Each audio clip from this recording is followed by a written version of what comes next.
Je vais te laisser faire ta présentation et ta Ouais. tu es. Du coup, voilà, pour ceux qui me connaissent pas, parce que je pense qu'il y aurait aussi beaucoup de monde de ton compte. Donc, moi, je suis Leïla. Alors, en fait, je suis la même formation que Céline dans tout ce qui est accompagnement parental. Donc, je suis accompagnante parentale, mais je suis aussi diététicienne périnatale. C'est mon métier de base, en fait, la diététique. Donc, je me suis spécialisée après. Donc, quand je dis périnatale, c'est grossesse, donc tout ce qui est, je sais pas, alors, alimentation déjà de base pendant la grossesse, mais ça peut être aussi les diabètes gestationnels, ce genre de choses. Et après, pour tout ce qui est alimentation, postpartum, allaitement et de l'enfant, bien entendu.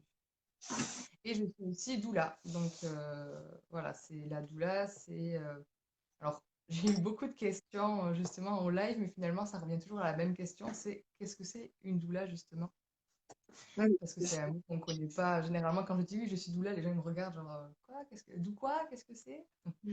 Donc voilà, je suis doula, diététicienne et accompagnante parentale. Et en gros, j'accompagne les mamans et les couples de la grossesse jusqu'aux 6 ans de l'enfant. Parce que la doula, finalement, c'est la... Alors par définition, je crois que c'est la femme esclave, ça vient du grec. C'est un très vieux métier. C'est pas un métier à la mode, comme je peux l'entendre dire, c'est un très vieux métier. Mais en fait, c'est la femme qui s'occupe de la femme pendant la grossesse, la naissance et le postpartum. ok. Bah, Voilà. c'est Donc, on en entend parler. Ça commence à se médiatiser, entre guillemets, j'ai l'impression. en France, parce qu'en fait, en France, on est très en retard. Tu vas juste au Royaume-Uni, des doulas, il y en a partout, qui travaillent avec les sages-femmes. Au Canada, bon, n'en parlons pas, pareil, hein, il y en a partout. C'est vraiment en France qu'on est très en retard par rapport à ça. Mais c'est en train de se démocratiser. Il y a beaucoup de formations aussi qui sont en train de se monter, des formations françaises. Mhm. Donc voilà, je pense que on en entend de plus en plus parler, ouais. Tant D'accord. Et mieux. du coup, tu t'es formée comment? Comment t'es venue déjà l'idée de te tourner vers ce métier? Alors en fait, moi à la base, je me suis d'abord tournée vers le métier d'accompagnante parentale. Ouais. C'est clairement ma maternité hein, qui m'a fait prendre conscience de certaines choses. Donc moi j'ai deux enfants. Ma première, elle a presque 3 ans en septembre et j'ai eu alors, une grossesse de rêve au top. Donc du coup, j'étais pas du tout stressée pour la suite. Je me suis dit, bah, tout va bien se passer. Enfin, mon corps sait faire. Voilà, tout roule, quoi, tout va bien. J'ai eu un accouchement très très compliqué, traumatisant, parce que pendant au moins 6 mois, je disais que plus jamais j'aurais d'enfant. Enfin bon, voilà. Donc j'ai un accouchement très compliqué.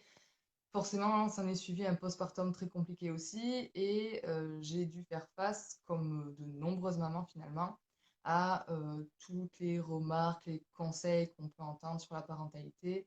J'avais un bébé, ben forcément, je pense dû à notre histoire d'accouchement, parce qu'on a été séparés à la naissance, donc qui était très demandeur des bras. Après, comme tous les bébés, hein, de toute façon, enfin, c'est le principe aussi d'un bébé, d'avoir des besoins comme ça très intenses. Mais voilà, c'était toujours, tu vas trop la porter, tu vas l'habituer au bras, tu l'as tout le temps dans les bras, on peut jamais la voir. Et en fait, le déclic pour moi, ça a été mon médecin, tout simplement, alors ma fille avait 4 mois, donc elle était encore toute petite, qui m'a dit, non mais Leïla, t'es esclave de ta fille. Je dis, mais non, enfin, c'est pas possible, on peut pas dire ça à une maman qui galère, qui fait comme elle peut. Et Mhm. là, je me suis dit, enfin, moi, ça correspond pas à mon instinct, je le vis pas du tout comme ça. Ça a été un gros coup de massue, puis en fait, je me suis dit, mais c'est pas possible qu'on dise ça à une maman. Enfin, ça peut détruire certaines mamans. Enfin, c'est grave, je trouve, comme mot. Et en fait, j'ai commencé à me renseigner, à lire Filiosa, à lire Catherine Guéguen. Et je me suis dit, mais pourquoi on nous dit pas ça, en fait, pendant qu'on est enceinte? Pourquoi on nous parle pas de tout ça? Pourquoi on nous parle pas du lien d'attachement? Pourquoi on nous parle pas de la continuité en postpartum? Enfin, donc du coup, voilà, je me suis vraiment tournée vers l'accompagnement parental à la base. Et au fur et à mesure de mes formations en accompagnement parental, je me suis aussi formée à l'allaitement, par exemple. Je me suis dit, mais en fait, tout est lié. Si une grossesse se passe bien, un accouchement se passe super bien, le postpartum est plus doux, la parentalité est plus douce aussi. Donc, en fait, ça me paraissait logique pour moi de prendre en charge et d'accompagner les parents dès la grossesse. Je connaissais pas du tout le métier de doula. Donc, en fait, sur Internet, en faisant des recherches sur l'accompagnement pendant la grossesse, que je suis tombée sur le métier de doula et je me suis dit, mais bien sûr, c'est ça qu'il faut que je fasse, enfin, ça me correspond totalement. Donc, j'ai fait beaucoup, beaucoup de recherches sur les formations parce qu'il en existe vraiment beaucoup. sachant que je me suis formée en plus au mois de novembre, donc en plein Covid. Toutes les formations se proposaient en ligne. Alors moi, ça m'arrangeait bien parce que j'ai accouché il y a un an tout pile, mon fils a fait un an hier. Donc j'ai accouché au mois de juin, donc forcément, voilà, avec deux tout petits du coup, euh, ça m'arrangeait bien du coup d'avoir des formations en ligne. Mais voilà, il existe énormément de formations et je pense que c'est très important de bien comparer chaque formation, de bien voir voilà, en détail toutes les formations. J'ai appelé, j'ai envoyé des mails pour avoir plus de renseignements, pour trouver vraiment la formation qui nous correspond. Parce que voilà, il en existe plein, que ce soit en France ou pas. Alors moi, j'ai fait une formation canadienne parce que pour moi, c'est celle qui me correspondait le mieux. Au Canada, ils sont quand même vachement en avance sur la santé en général et sur la parentalité aussi.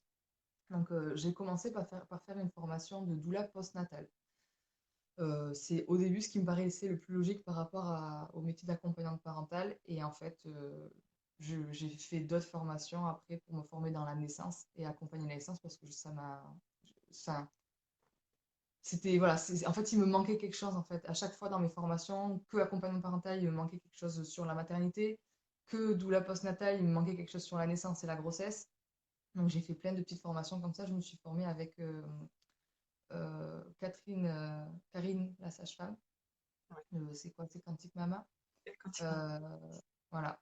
Donc là je me suis formée vraiment pour la grossesse et la naissance et en fait je me suis vraiment passionnée pour la naissance et la naissance physiologique, enfin la physiologie de la naissance et les besoins de la femme, en fait, on nous dit pas tout ça. C'est des choses qu'on nous dit pas du tout en France. Il y a peu de sages-femmes qui sont formées à ça. Alors, c'est pas leur faute, hein, bien entendu. C'est que dans les écoles de sages-femmes, on les forme aux protocoles médicaux, on les forme à être efficaces.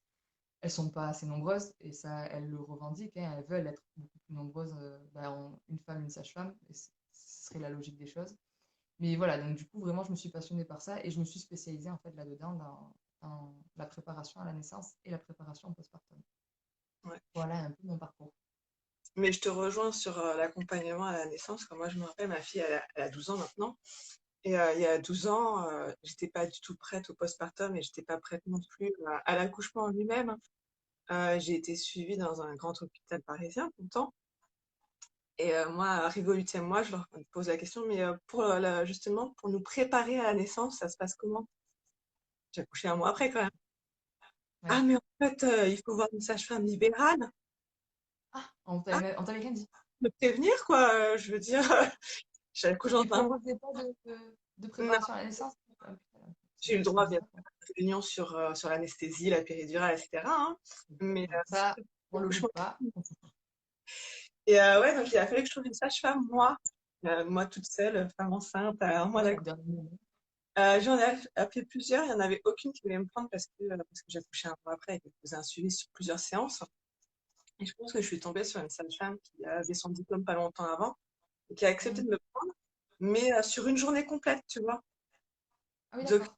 ouais, on a fait genre 8h, 16h pour que j'ai les bases, mais je me suis Ok. retrouvée à l'accouchement à pas savoir gérer en fait, tu vois. Donc, moi qui voulais absolument accoucher sans péridurale le plus naturellement possible, je savais pas du tout gérer les contractions. Je suis arrivée là-bas. Euh, les contractions elles ont commencé à minuit, un truc comme ça. Et je fais, bah, moi, je sais pas gérer. Je voudrais la péridurale, quoi. Tant pis si des gens ne voulaient pas à la base. Et donc, bah, j'ai eu le droit à la petite réflexion d'anesthésiste. Bah, dans votre dossier, c'est marqué que vous la voulez pas. Merci. Et en fait, elle a été Ouais, tellement dosée que j'ai absolument rien senti. Je me suis endormie quand même en salle de naissance. ouais, d'accord. Pour Bon, te ça dire, arrive souvent avec les péridurales. la femme est venue me dire, il va falloir pousser maintenant. Quoi? 7h du matin, en fait, là, donc, de quoi on parle? Mais je ne sentais absolument rien. Elle me dit, là, je vais vous faire un petit point. Ah bah, allez-y, de toute façon, je sens rien. À un tel point que de passer de Ah la table ouais, sur le brancard, c'est moi qui levais mes jambes parce que je ne pouvais pas les bouger, quoi. Tu ouais, vois, donc, ces d'accord. Du coup, choses-là. tu as eu une petite dirigée en plus. Ah ouais, non, j'ai eu quelques points, mais tu vois, j'ai pas compris ce qui se passait, en fait. Ouais, Pour moi, c'était même pas mon accouchement. J'ai donné naissance à ma fille, mais j'étais là sans être là. Et Mais le tu vois, problème, c'est que ça arrive à énormément de femmes. Enfin, on est complètement, si on reste vraiment que dans le milieu médical, qu'on s'ouvre pas ailleurs à trouver il y a des sages-femmes après qui sont formées à la physiologie comme ça de la naissance. Il y en a pas beaucoup encore, c'est dommage. Mais si voilà, on va pas chercher nous-mêmes les infos, on nous les donne pas. Et en fait, on est complètement dépossédé de notre corps. Aujourd'hui, la médicalisation de l'accouchement, c'est le principe, c'est en gros, la femme ne sait rien faire, elle a besoin de l'obstétricien de la sage-femme pour accoucher, sinon elle sait pas faire. Et du coup, ben, on se laisse porter, alors que ben, du coup, enfin, il se passe plus rien dans notre corps et c'est mais contre-productif, c'est contre-physiologique. C'est pas du tout comme ça que ça doit se passer, mais malheureusement, dans la majorité des cas, ça se passe comme ça. On est là et puis ben, on pousse quand on nous dit de pousser. On attend qu'on ait des touchés vaginaux pour savoir où on en est. On attend qu'on nous mette dans une certaine position, mais voilà, on n'est pas du tout actrice de notre accouchement. Et le papa ou le partenaire, n'en parlons pas, il est complètement mis de côté, alors que moi, je le mets en avant, enfin, il est indispensable pour moi. Mais non, voilà, lui, lui ou elle d'ailleurs, hein, ça n'importe, mais le partenaire est voilà, mis de côté. Alors, il est encore moins acteur de quoi que ce soit, et puis il attend, en fait. Voilà. ouais, mais c'est ça. Parce que ça, c'était pour ma fille et je me rappelle pour mon fils. Alors là, par contre, j'étais plus à Paris, mais c'était en Val d'Oise. J'ai accouché dans une clinique. J'ai découvert la sage-femme le jour de l'accouchement. Sinon, je l'avais jamais vue avant. Je voyais toujours Ouais, que le gynécologue. Et là, par contre, j'ai eu l'impression d'être prise pour un débile parce que moi, les contractions, elles sont arrivées genre à 22h15, tu vois. Et mon fils est né à 22h58. ah oui, Donc, d'accord. quand même, fit ça pour arriver jusqu'à la clinique. Donc, pour passer une certaine heure, il faut sonner à l'interphone. Donc, tu attends qu'on te réponde, tu prends l'ascenseur. Et j'arrive. Et oui, donc vous voulez un fauteuil roulant? Non, non, en fait, le bébé arrive là. Oui, oui, oui, c'est ce qu'elles disent toutes, machin. Et donc, elles m'emmènent dans la salle de naissance. Rien était prêt. Elles me disent, vous vous déshabillez, vous mettez sur la table de travail. Et elles prennent mon mari pour aller faire les papiers. Et moi, je dis, non, mais en fait, il arrive. Je me suis déshabillée, la tête arrivait. Donc, je suis sauté sur la table de naissance.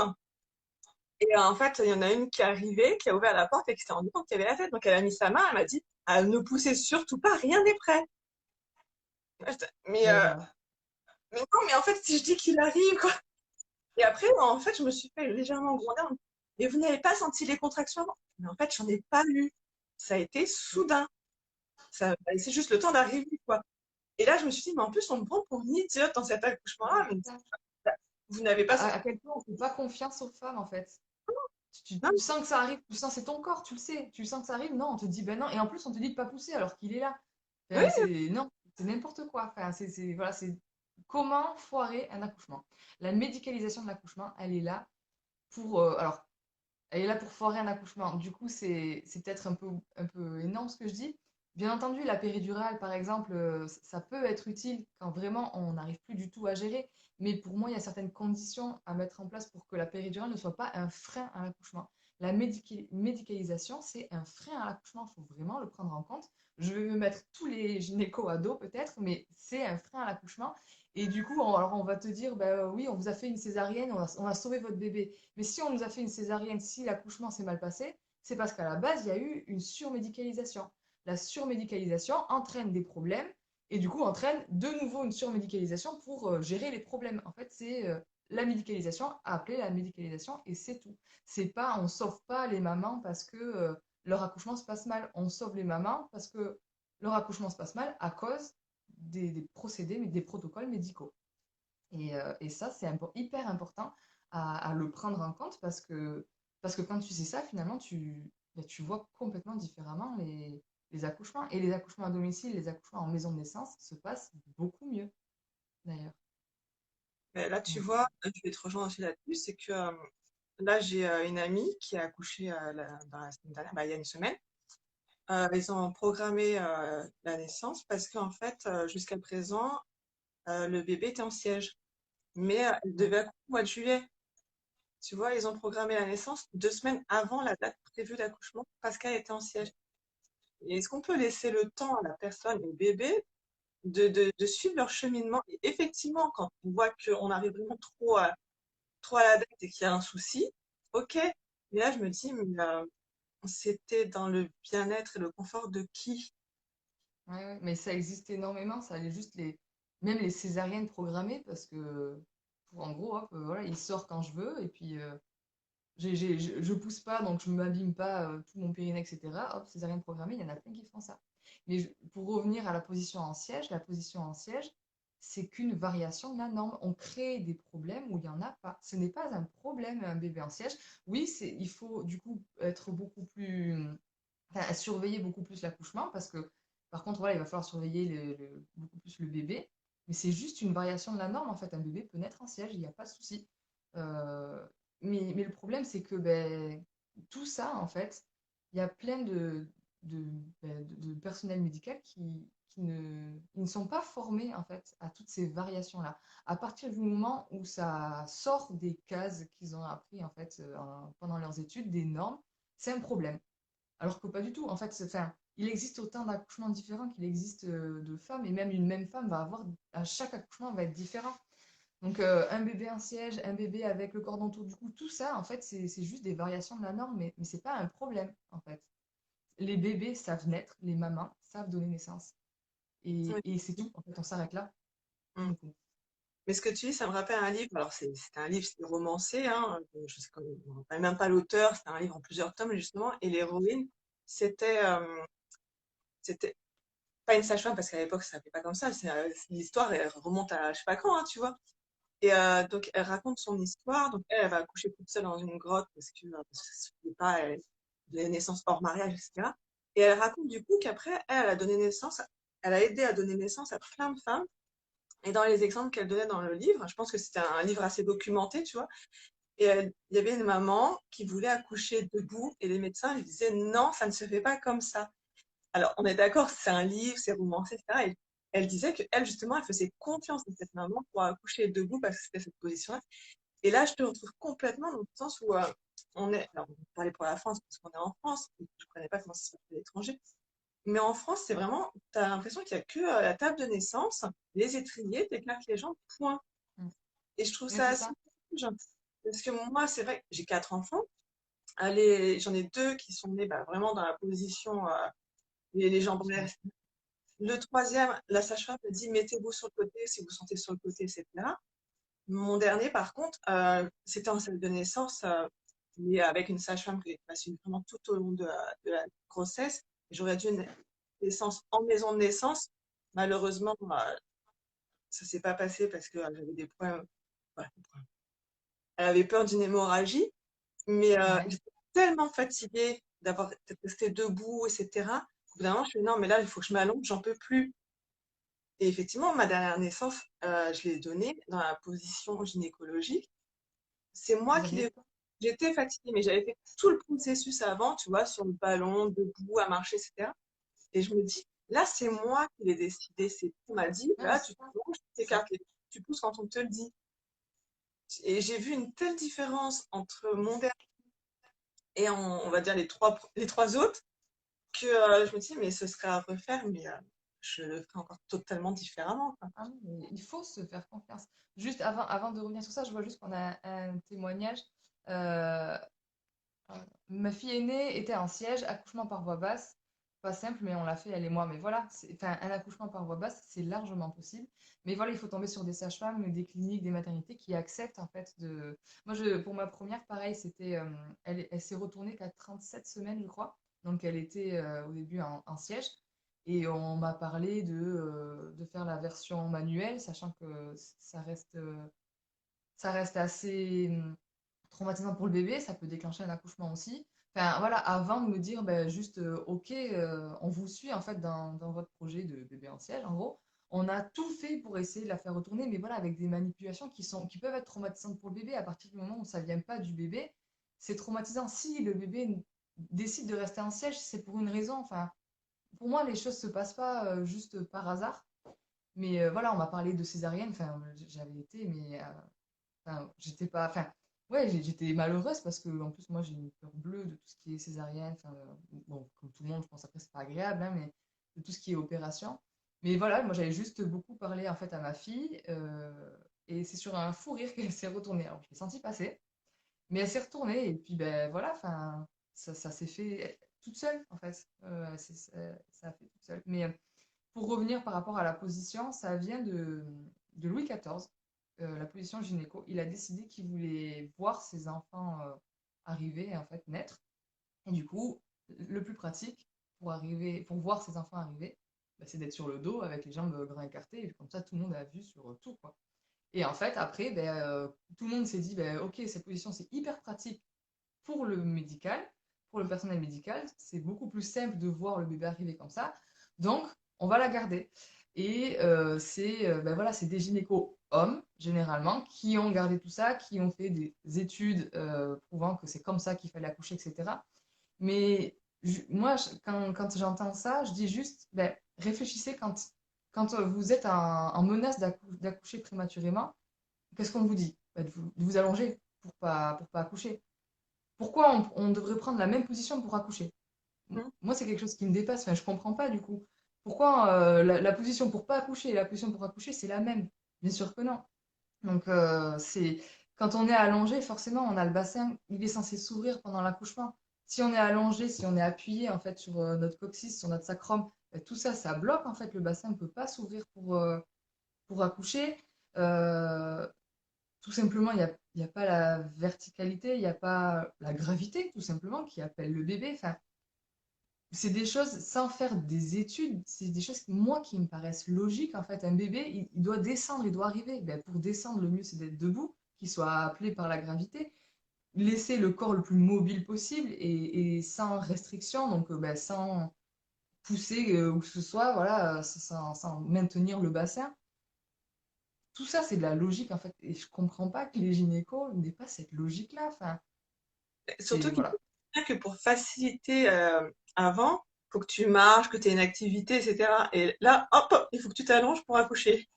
C'est ça. Alors, il y a une évolution qui se fait parce que maintenant, dans beaucoup de maternités, la position est libre pendant le travail, mais on nous demande toujours, au moment de la poussée, on nous demande toujours, ben, mettez-vous sur la table d'accouchement. Mais non, justement, là, c'est justement à ce moment-là qu'on peut encore plus rallonger l'accouchement, en fait, si on commence à demander à la maman de le mettre sur le dos. Et en fait, de toute façon, ça devient instinctif après chez la mère si on la laissait faire. Jusque-là, si une maman qui est en train de pousser, vous lui dites allongez-vous, elle va vous hurler dessus, hein, mais c'est normal. Elle va dire mais non, je ne veux pas. Mais sauf qu'il y a des maternités où ils vont prendre la maman et ils vont l'obliger à se mettre allongée. Et la maman, elle a mal, elle est en train de, voilà, elle est pleine de douleur et puis elle est dans son monde parce que quand on accouche, on doit être dans son monde, c'est hyper important, on doit déconnecter de son cerveau. Donc ben, elle va se laisser faire, la pauvre, et finalement, ben, c'est juste ça, peut-être que un accouchement aurait pu super bien se passer, mais juste d'avoir mis la maman allongée dans une position qu'elle ne voulait pas, juste pour la sortie du bébé, ça peut faire foirer un accouchement, encore une fois. Chaque acte médical, mais minime, même minime, comme un toucher vaginal, peut être un frein à l'accouchement. C'est hyper important de le prendre en compte. Quand tout se passe bien, qu'il y a zéro problème, donc zéro urgence vitale pour la mère comme pour l'enfant, un accouchement, euh, pendant un accouchement, on devrait laisser la femme tranquille et ne rien faire. C'est le principe de l'accompagnant à la naissance, c'est laisser faire la femme. Et c'est tout. Et après, la soutenir moralement, émotionnellement, si elle en a besoin, parce qu'il y a certaines phases de la naissance où on a l'impression, bah, c'est la phase, alors ce qu'on appelle dans le milieu médical, c'est la phase de désespérance. Moi, j'appelle ça le sommet. C'est vraiment la dernière phase avant la délivrance du bébé, pas du placenta, mais du bébé. Et, euh, et c'est la femme où, en gros, c'est le pire, en fait, entre guillemets, pour l'accouchement. C'est là où on va le plus souffrir. Et vu de l'extérieur, ça peut être intense parce que la femme peut clairement dire qu'elle a envie de mourir. Genre, elle a tellement mal, elle en peut tellement plus qu'elle dit, OK, ben, là, j'ai envie de mourir, mais c'est OK. J'accepte, en fait.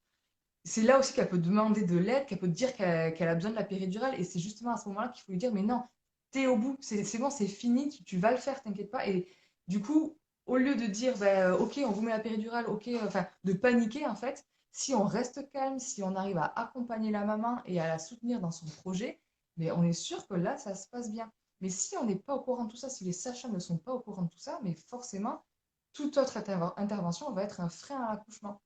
C'est hyper important de prendre en compte que c'est la femme qui donne naissance, c'est personne d'autre qui l'accouche et qu'elle sait faire. Il faut laisser faire. Tout ce qui est macrosomie fœtale, tout ce qui est des problèmes qu'on invente, en fait, c'est des faux problèmes. Chaque femme sait accoucher son bébé. Et chaque bébé sait naître. Et c'est hyper important de le prendre en compte parce qu'il faut vraiment prendre en compte que toute intervention médicale qui n'est pas nécessaire parce qu'il n'y a pas d'urgence vitale, toute intervention est un frein à l'accouchement. Sauf que ça, c'est encore très compliqué. Mais ça, c'est aussi dû à l'accompagnement qu'on a au cours de la grossesse. Je dis sur 4 enfants, c'est que pour mon dernier, où j'ai eu l'accompagnement par la même sage-femme tout le long. Et mine Ouais. de rien, ça aide énormément, parce que je te dis, euh, ma première, bah, à chaque fois que j'avais un rendez-vous à l'hôpital, c'était quelqu'un de différent. Et du coup, le jour où j'ai donné naissance à ma fille, bah, je ne connaissais pas la personne. Pour Mm. mon deuxième, j'ai jamais vu une seule sage-femme avant d'avoir accouché. Pour mon troisième, alors pareil, j'ai vu des sages-femmes différentes à chaque rendez-vous. Donc le jour où j'ai accouché, bah, je ne la connaissais pas. Et il y a que Ben mon ouais. quatrième où là, c'était en maison de naissance. Et bah, c'était la même sage-femme tout le long. C'est elle qui est venue pour mon accouchement, alors que c'était un jour férié. Donc elle, elle travaillait pas. Elle est venue pour moi. J'ai vu la différence. Et bien que ça, Oui, c'est un peu. bien sûr. Bien Alors, sûr. heureusement, depuis, ils ont fermé la maison de naissance où moi j'ai accouché. Mais parce que c'est pas rentable. Tu vois, et c'est aussi pour ça que les Bien sages-femmes, sûr. maintenant, c'est une sage-femme pour une femme, parce qu'elles peuvent pas tout gérer. Quand tu as une sage-femme pour Bien 7 femmes, sûr. c'est juste pas possible. Et tout l'accompagnement est perdu à ce moment-là.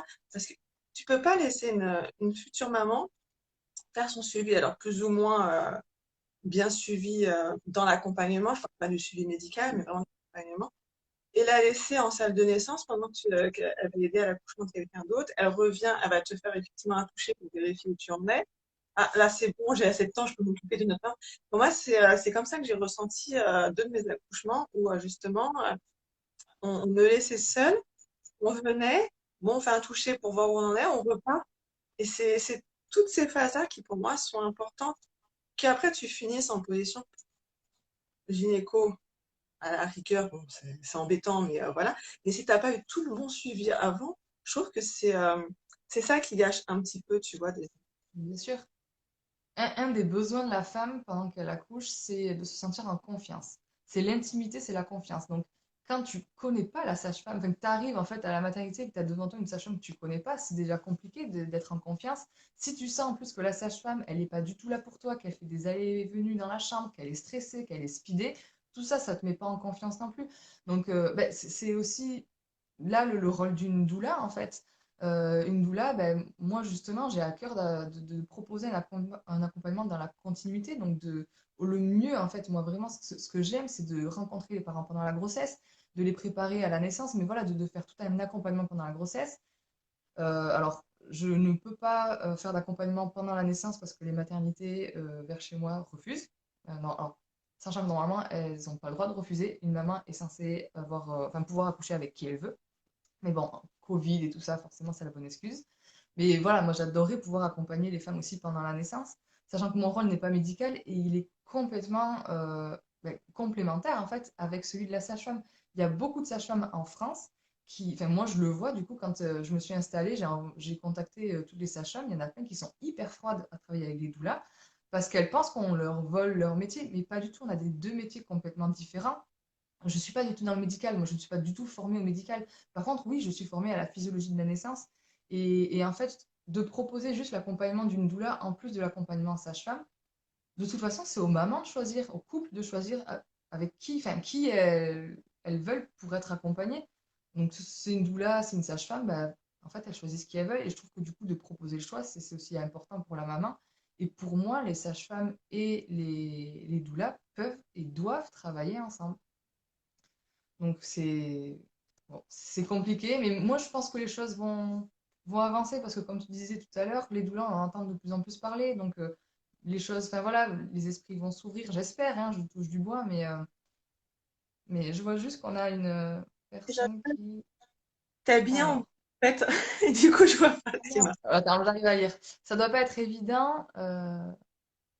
J'ai accouché, je pense, en Australie, 2 fois, même si c'était une nouvelle sage-femme le jour de l'accouchement. Elle est restée tout le long du travail jusqu'à la sortie de bébé. Alors, je suppose que c'est peut-être en Australie, ça s'est passé, mais voilà, en France. Mais moi, j'ai plein de mamans qui me disent, ben, moi, ma sage-femme m'a dit que mon projet d'accouchement physiologique, c'était que si il n'y avait pas trop de femmes en même temps qui accouchaient. Ben non, en fait, enfin, c'est pas comme ça que ça devrait se passer. C'est pas, ben, ok, il y a beaucoup de femmes, donc ben, je me laisse porter par le médical.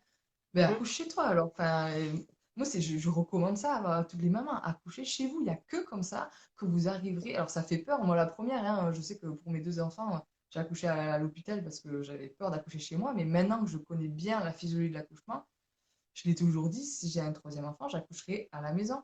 Parce qu'il n'y a que comme ça que les besoins de la femme qui accouche sont remplis, en fait.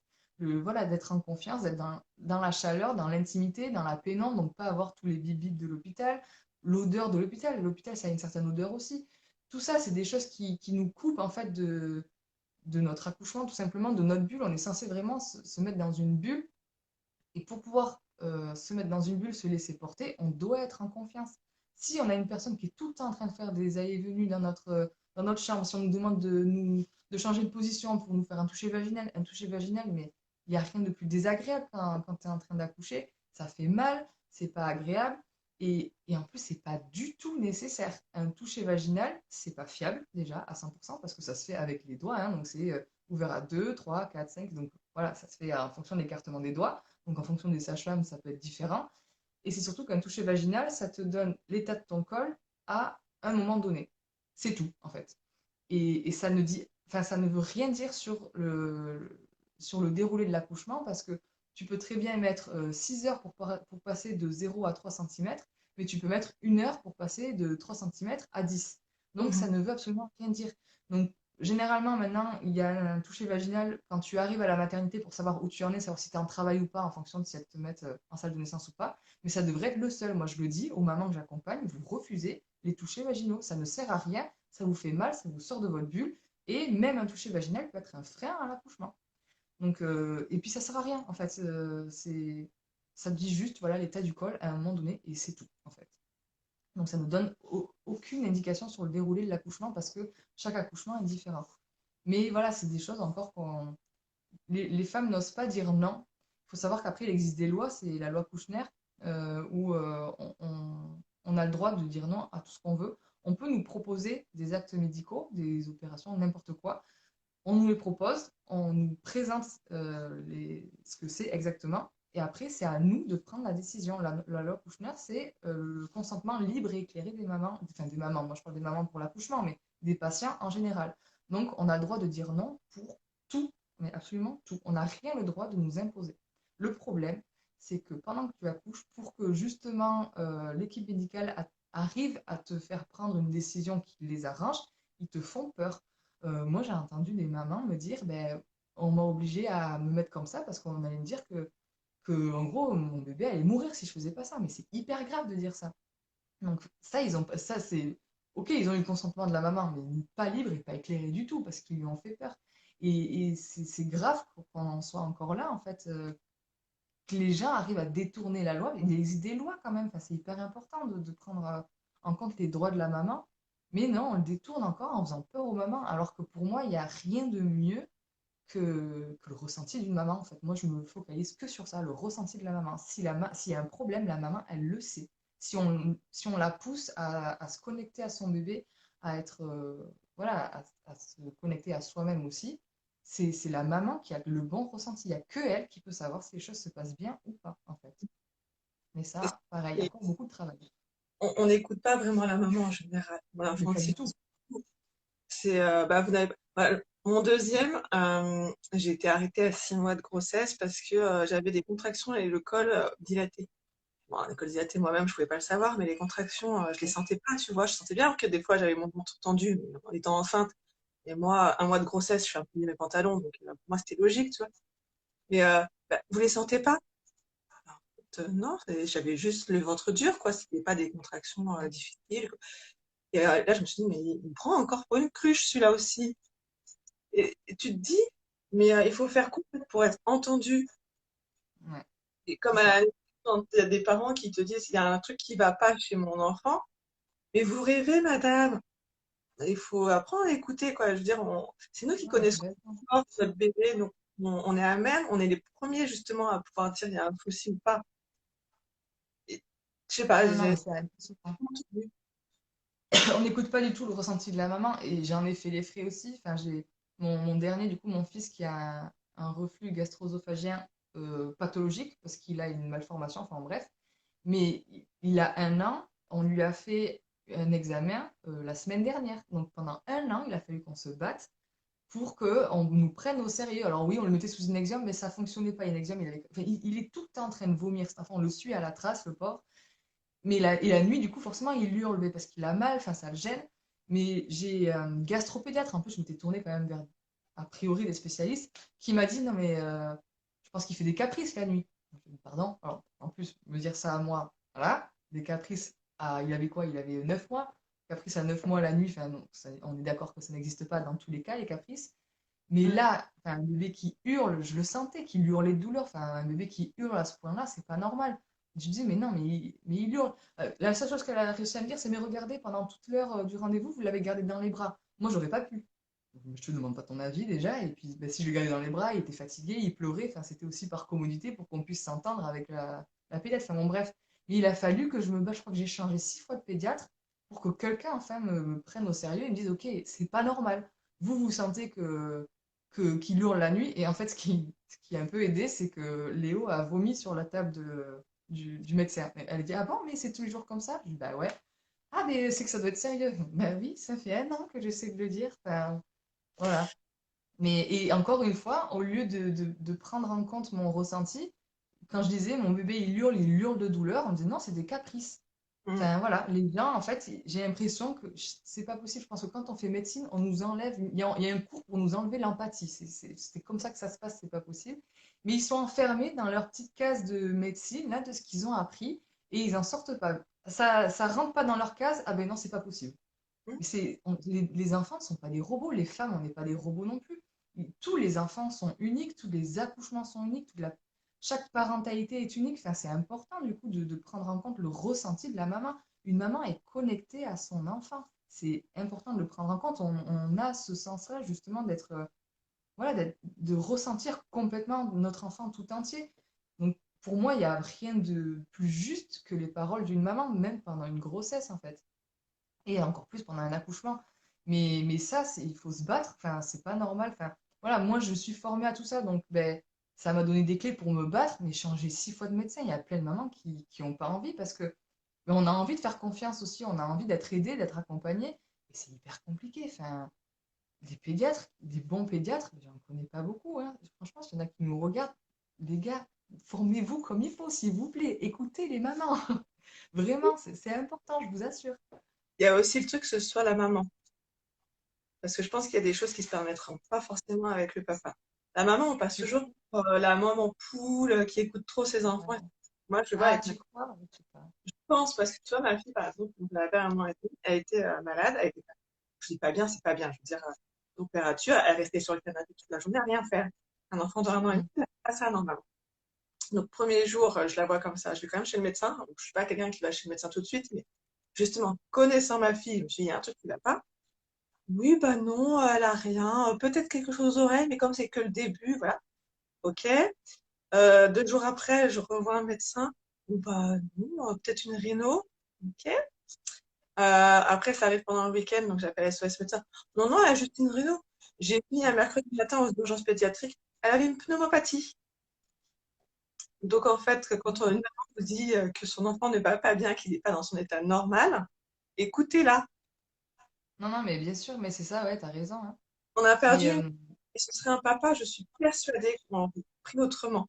Parce que justement, le papa n'a ouais, pas cette. non. La maman pousse qui écoute trop ses enfants, qui se laisse marcher dessus, etc. J'ai l'impression qu'on a beaucoup cette façon de faire là, tu vois.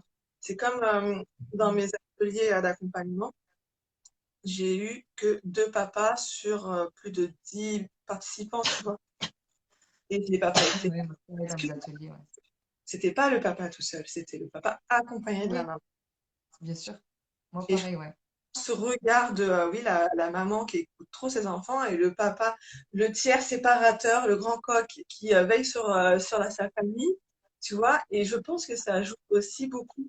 Parce que quand tu Ouais, parles t'as raison, je pense. d'accouchement, le papa n'est pas forcément mis en valeur. En général, il est là pour tenir la main de la maman. Ouais.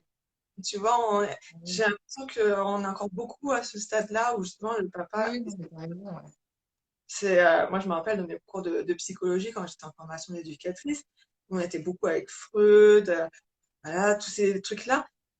Et je me dis, mais en fait, on part de tellement loin.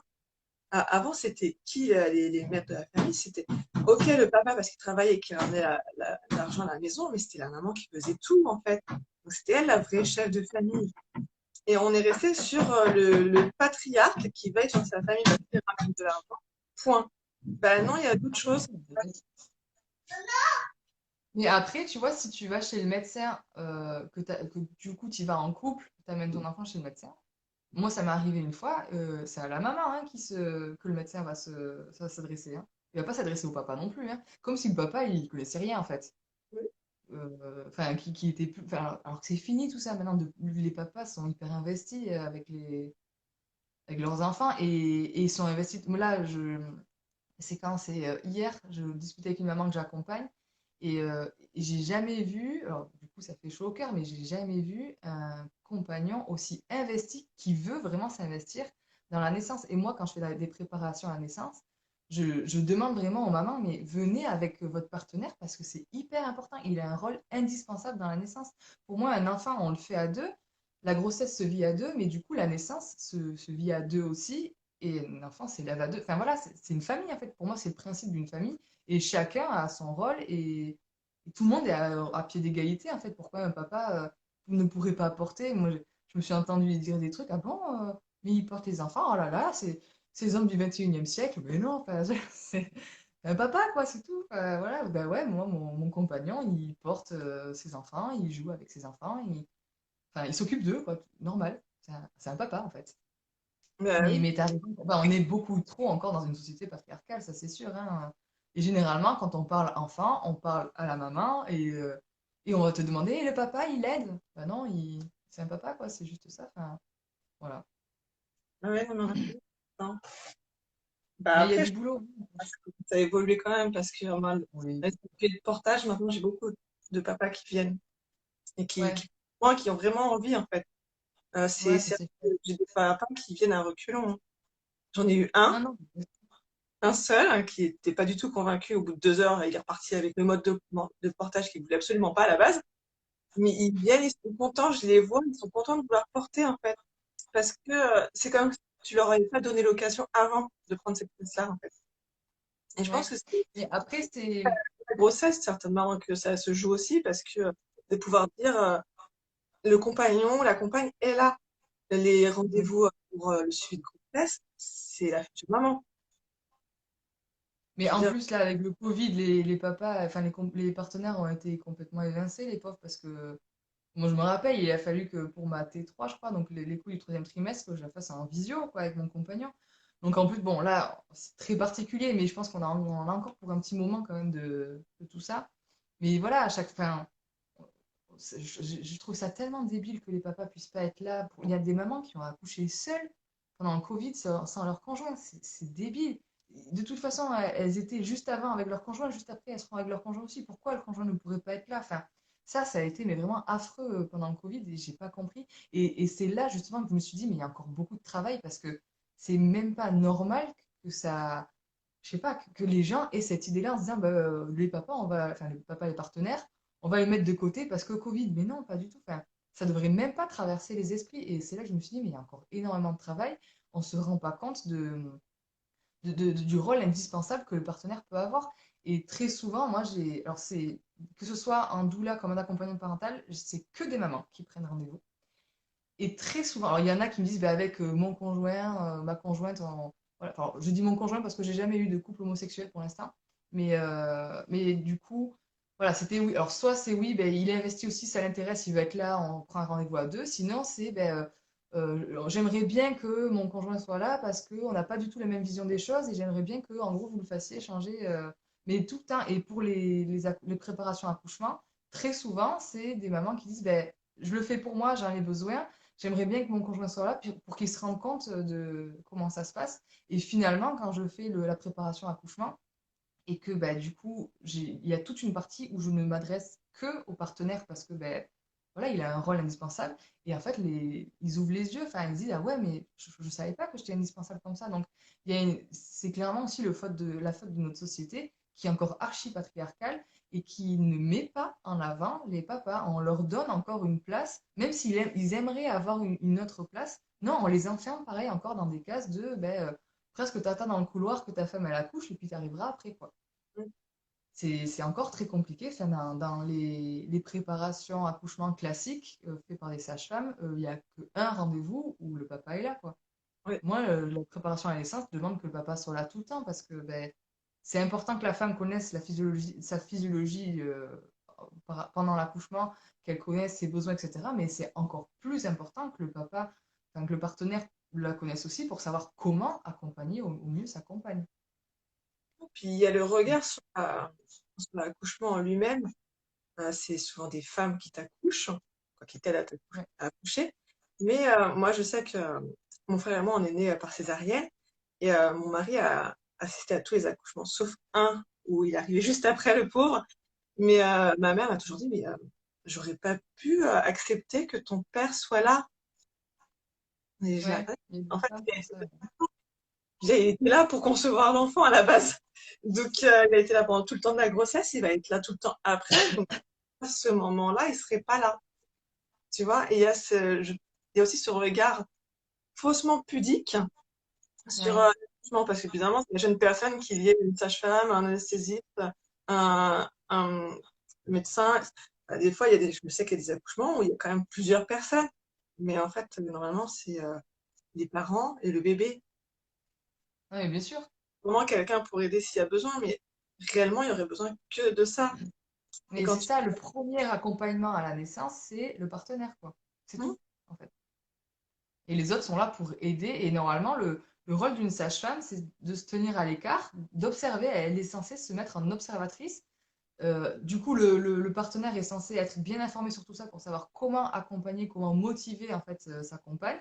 La sage-femme est censée être en retrait, juste voir si tout se passe bien et pouvoir agir s'il y a un problème. Mais normalement, enfin, la femme sait accoucher et on va te dire que maintenant il y en a plein des médecins, des anesthésistes qui disent ah non mais c'est votre premier enfant, vous prenez la péridurale, vous n'allez pas y arriver. Mais comment aiser les femmes avant la péridurale? Enfin, l'humanité n'a pas commencé à la péridurale, hein. Enfin, je veux dire, ça fait très très très longtemps qu'on s'est accouché et la surmédicalisation, justement, nous a coupé de notre corps. Et maintenant, aujourd'hui, les médecins vont dire, bah non, les femmes, elles ne savent plus accoucher seules. hum. Et ben, c'est normal parce qu'on nous dit on sait pas faire, on nous dit qu'on a besoin de péridurale, on nous dit qu'on a besoin de gynéco, donc ben, nous on le croit et on se dit, bon, ben, j'ai besoin de tout ça pour accoucher. Tandis que si on nous présente les choses autrement et naturellement, on se dit, ben, ok, j'ai tout en moi pour accoucher, c'est bon, j'ai confiance en moi. C'est important d'avoir confiance en soi. La médicalisation fait tout sauf donner la confiance en la maman. Mais la médicalisation, en fait, on devrait la mettre un peu de côté. On est resté sur l'époque où il y avait beaucoup de mortalité à la naissance. Mais Ouais, justement, on peut passer un peu à autre chose maintenant qu'on sait faire plein d'autres choses. c'est ça. En fait, t'as l'impression qu'ils ont mis en place des choses justement pour contrer la mortalité qui était infantile ou même de la mère à la naissance. Et Oui, ils sont restés là-dessus. Mais en fait, on a évolué nous aussi. Donc maintenant, il c'est ça. faudrait évoluer aussi cette pratique-là. Oui, c'est toutes ces choses-là qui vont mettre en place. Il y a, il y a des bonnes raisons, il y a des moments où oui, effectivement, il faut qu'il soit présent. Ça, on ne le remet pas en question. Mais c'est sûr que ce serait peut-être bien d'écouter un petit peu plus les parents, les futurs parents, sur ce qu'ils veulent, ce qui est possible de faire. Et ça, c'est des choses actuellement qui sont en train de se remettre en question. Mais je Oui, trouve c'est que ça. ça passe, c'est long. C'est long de comprendre ça. Ah non, c'est hyper lent. Et puis, voilà, la médicalisation, alors oui, elle a été utile. Alors, elle a été utile à un moment donné où, comme tu disais, il y avait beaucoup de mortalité infantile ou maternelle. C'était surtout des questions d'hygiène, quand même.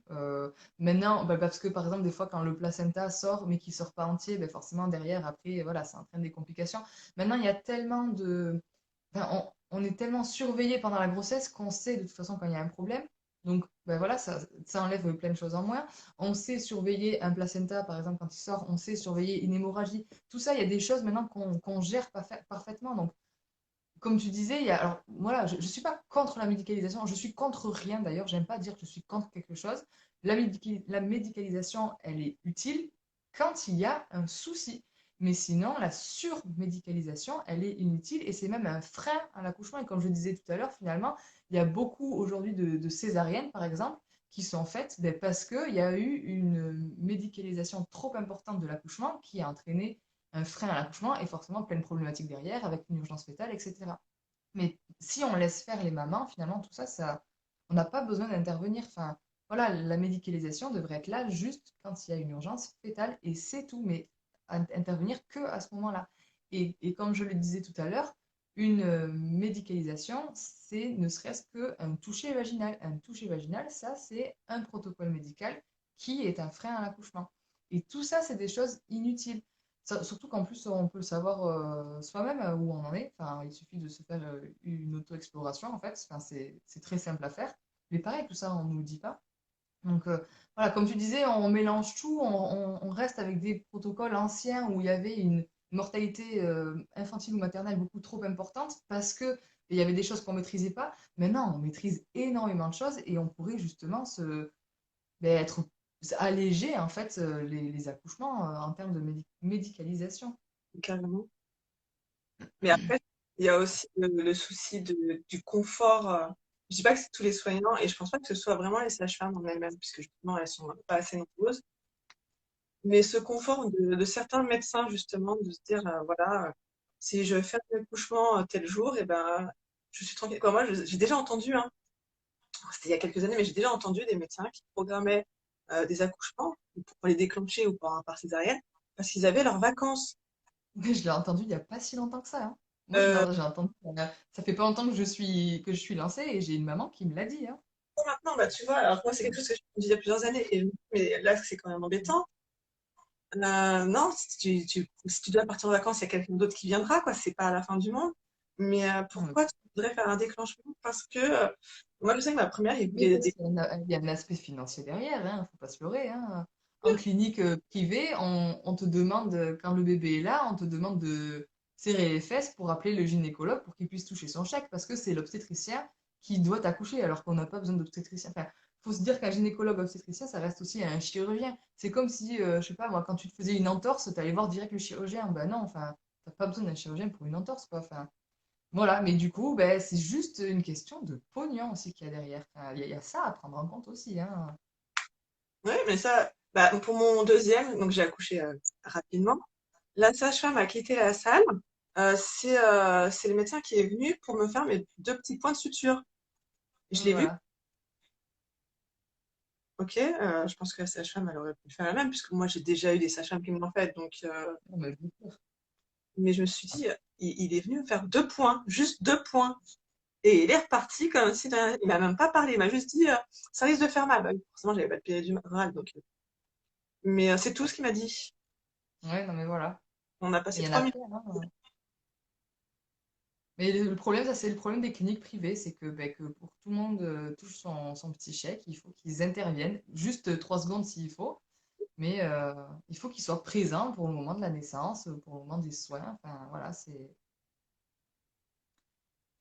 C'est- c'est la société dans laquelle on vit, c'est une société de pognon. Enfin, ça, faut le dire, à un moment donné, c'est comme ça. Mais les choses vont changer, ça, j'en suis sûre. Alors, comme tu disais, c'est très très lent.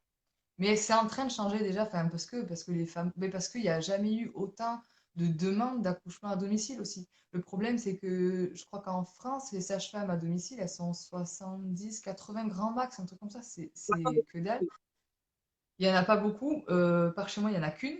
Je sais que j'ai une maman, il y a pas longtemps justement, qui m'a appelé un peu en urgence en me disant, mais est-ce que tu connaîtrais quelqu'un d'autre? Parce que ben, elle se prend des vacances, la sage-femme, elle a tout à fait le droit, bien entendu. Elle se prend des vacances, mais du coup, j'ai personne d'autre pour accoucher à domicile. Et voilà, en fait, il y a beaucoup de femmes qui aimeraient accoucher à domicile et qui ne peuvent pas parce qu'il n'y a pas assez de sages-femmes. Le problème des sages-femmes à domicile, c'est qu'elles ont une situation hyper précaire, en fait. Et ça, pareil, c'est pas normal non plus au niveau des assurances. C'est incroyablement cher.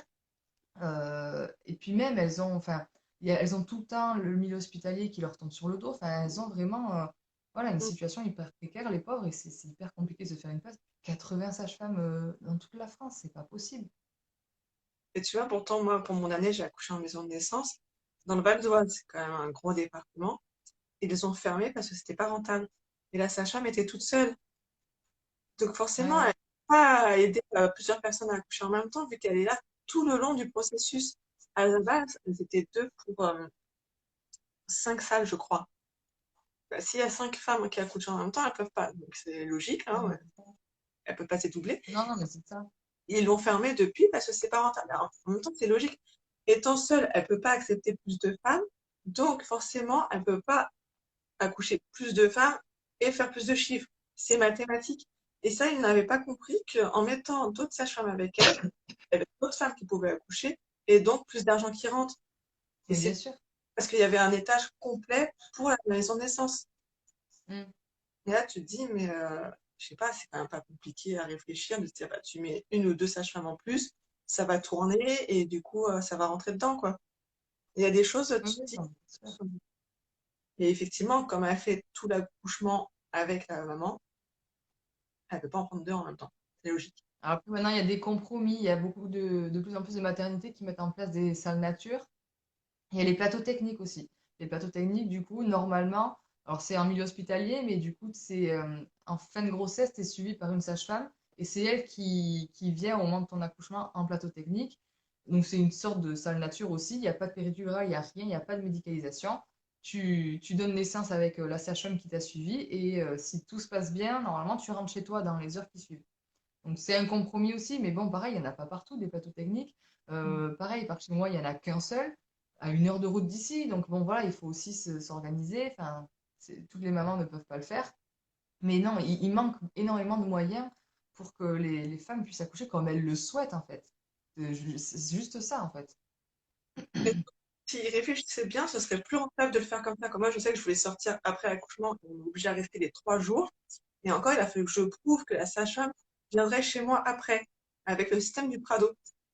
Mais vu le prix que ça coûte, en fait, une journée d'hôpital, il serait bien plus gagnant à laisser justement les mamans rentrer chez elles, avec un suivi par une sage-femme libérale, plutôt que de les garder obligatoirement quand il n'y a aucun souci.